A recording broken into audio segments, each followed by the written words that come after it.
Working on a new rear light bar, one that incorporates some hazard indicators like on a King of Hammers rig or something.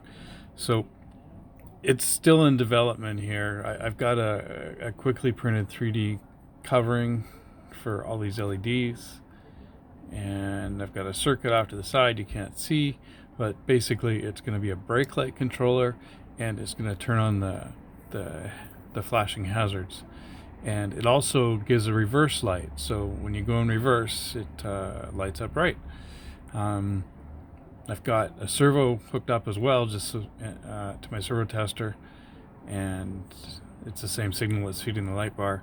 So I'm going to turn on, you're going to see the LEDs dance a little bit, and then it'll start working.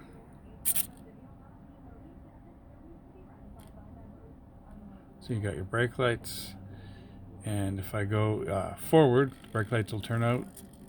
Oh, sorry, this is reverse. So you can see all the reverse lights come on. Brake lights disappeared. It's just an option I was thinking of doing. It might end up being different. There's brake lights again, and now we're going forward. So no brake lights. Hazard lights stay flashing.